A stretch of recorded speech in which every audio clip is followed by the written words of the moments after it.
Filipinos who work there because they have to. So, ang akin, napapasalamat ako. Ang una-una, yung tulong ninyo sa economy ng bayan. At second, yung social order. Yung problema na yung mga anak natin makapag-aral ng gusto.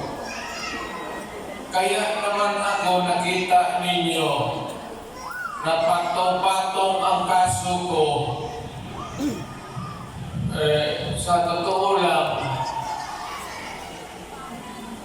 baka ang balita ko may warrant daw ako pag... Hindi, totoo. Yung sa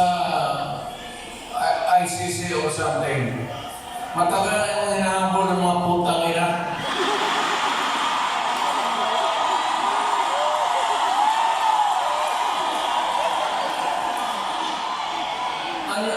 Ano man ang kasalanan ko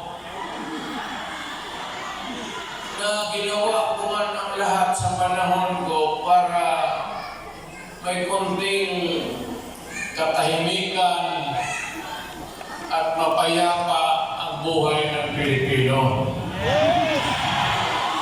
Ang problema nito ay wako kung ang tingin ng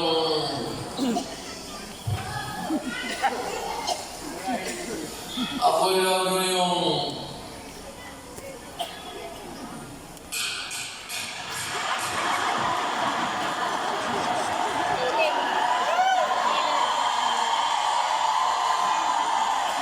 ganito na lang. Ganito na lang. O saan ba ito? Assuming na totoo. Totoo talaga yung naririnig ninyo. Bakit ko ginawa yan? Para sa sarili ko? Para sa pamilya ko?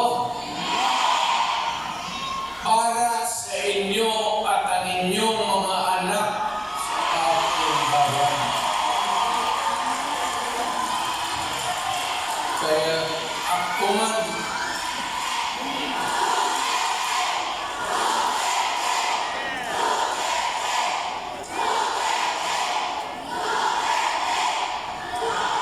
hingin ko na lang sa inyo, kung ganito man talaga ang swerte ko sa buhay, okay lang, tatanggapin ko yan. Wala tayo magawa hulihin tayo, may kulong tayo. Kaya lang, meantime, contribute kayo, mas kayo, $5, para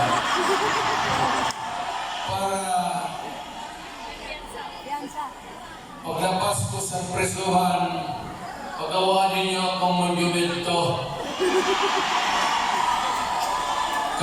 katabi ni Rizal. Si Rizal may hawak na libro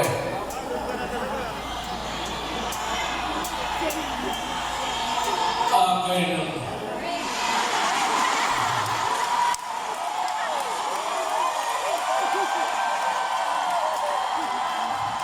Bakit? Tumahimik pa ang bayan natin kung Pilipino sa hold up dito, hold up. Wala nang ginawa ko tayo mga ayaw ng gulo, napipilitan tayo to confront evil because nandyan sa harap natin. Sino ba naman gustong pumatay kung paano lang yan?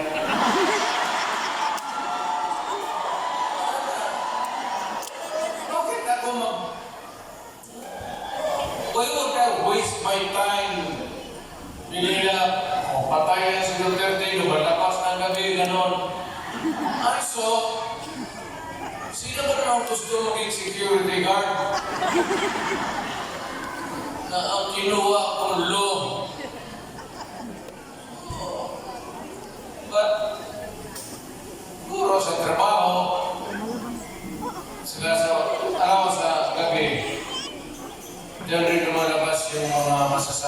tao at dyan rin lumalabas yung nakakatakot na magandang babae sa buong bayan.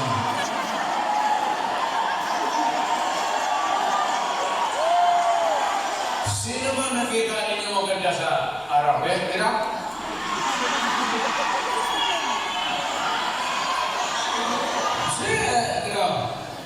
Sa araw. Yung nagtatrabaho pati, nagtatrabaho basket, namamalinggi. Pero pagkagabi, makita mo, lumalabas. Mga anghel. Gising na. Ang mga demonyo putang ina tulog na.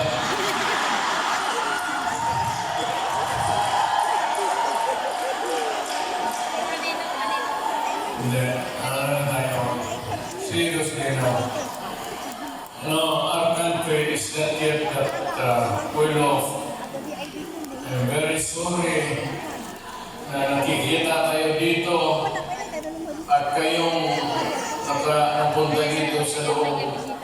Kasi sa labas, mga Pilipino rin naghihintay doon. So, ito yung magandang sino may-ari ito?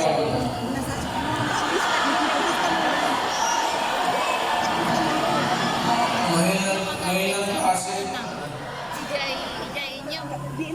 Siguro contribute na tayo. One and third floor.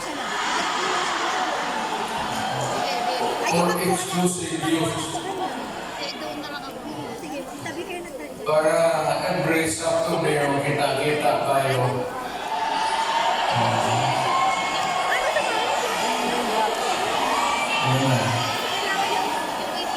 Marami mag-uwi din, buntis na.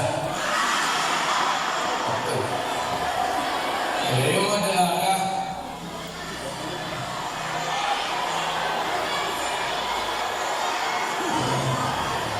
Mahirap kaya ulan.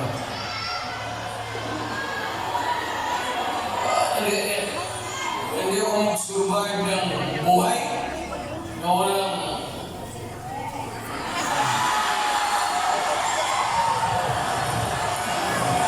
dito ba?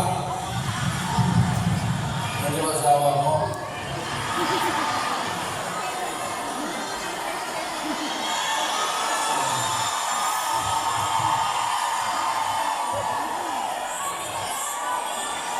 Well, ganito yan.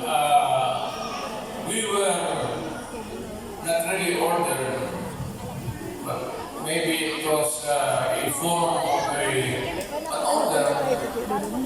But dumating sa atin a request from the Hong Kong authorities that we avoid talking about politics. Ako lang naman akong plano to talk about politics. It's too early. I will talk about it sa Pilipinas. Doon na lang tayo. Okay. I'm not trying to na kayo you vote for I leave it up to you to decide for your own kung ano talaga ang mabuti para sa bayan. Pero kung ano kayo, if you have to listen